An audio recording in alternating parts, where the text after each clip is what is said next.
first one. So I had to write everything down. Hopefully I'll have enough time to get through it pretty fast. First, you should look up directed conversations, which is when you go places and people will get behind you or in front of you, and they will start repeating whatever you were just talking about. If you don't leave the house, they will send somebody to the house to do it. They will email you. They will call you. So there's kind of no way of getting around it. But directed conversations is a key tactic in gang stalking. Job mobbing or job bullying is when everybody at your job is involved. They'll also be doing the directed conversations. They'll be doing things to your to your computer when you leave, when you go on your break. They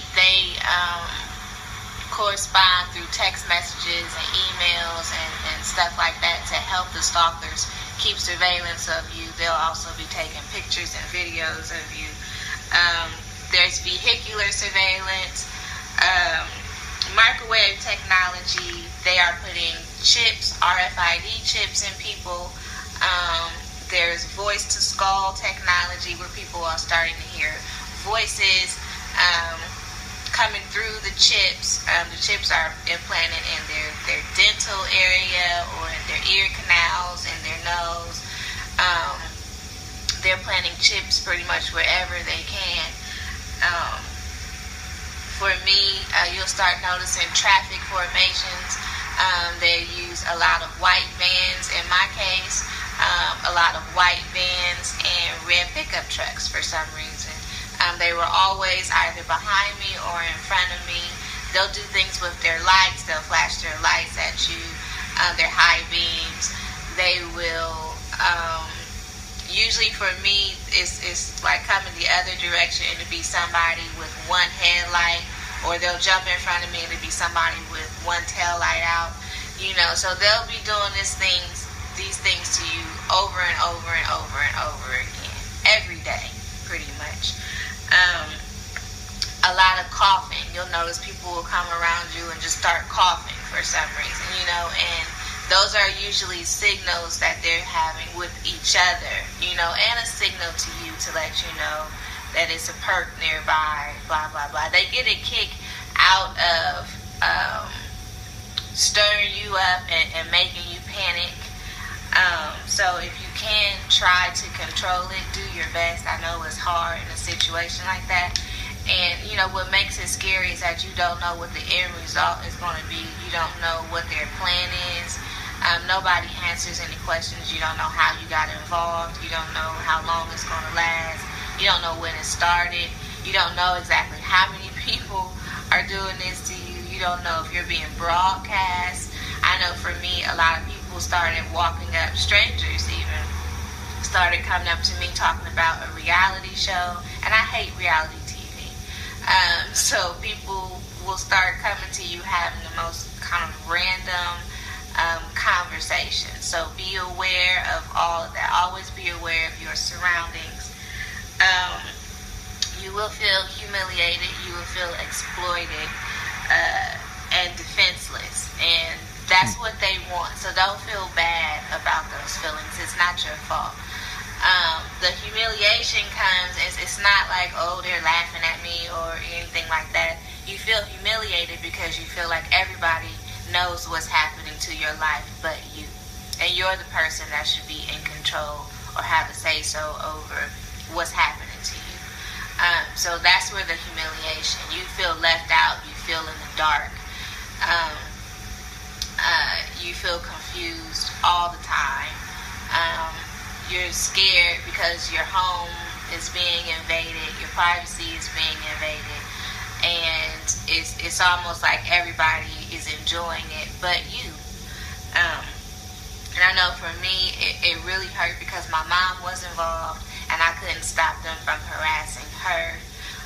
So that added to the pain and the suffering was that I wanted to somehow protect my mother and I couldn't. You really feel helpless. The police won't help you.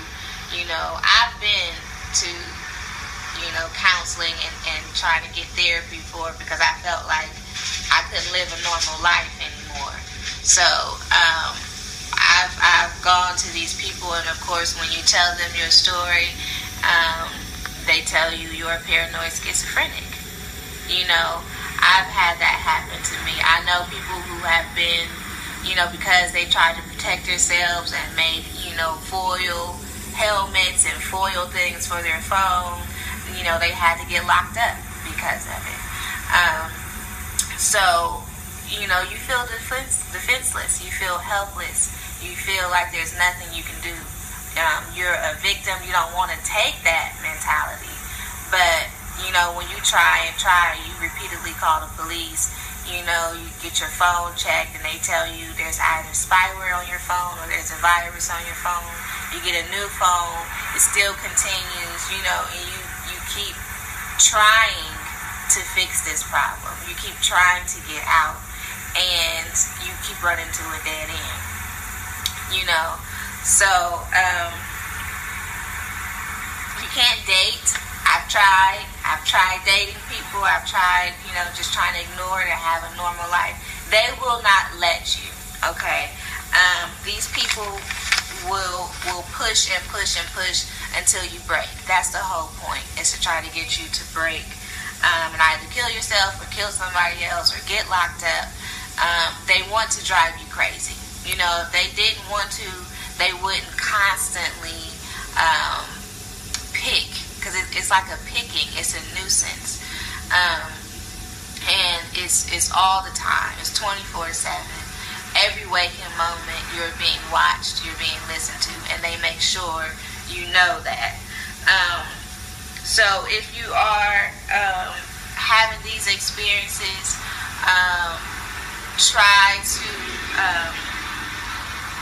try your best to make it feel like your life. If there are people that you can trust, not cling to them, but keep in touch with them.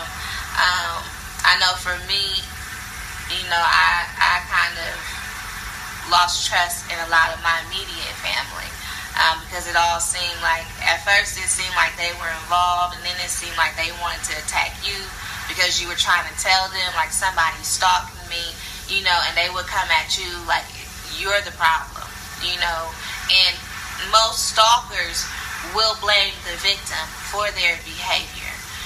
They will find a way to say it's her fault, she needs to learn a lesson, it's something she's doing wrong, something wrong with her lifestyle.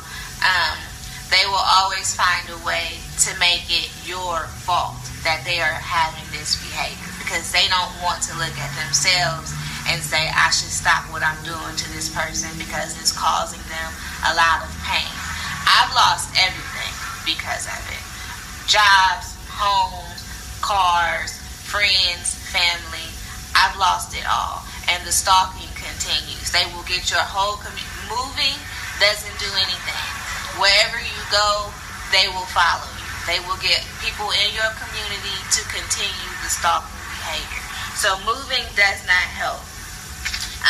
You have the right to fight for your privacy. If you can get evidence, do that. It's hard for me because they have somehow hacked into my phone. So whenever I do try to tape, they make sure they stop whatever it is that they're doing before I can hit record. But if you can go get you a video camera, if you can get anti-spyware, stuff like that, do whatever you can to protect yourself. If you can build up enough evidence to prosecute, do that. You don't have to tolerate this type of behavior. It's unacceptable. It's disrespectful. It's invasive. And, your right to privacy is the God-given right. And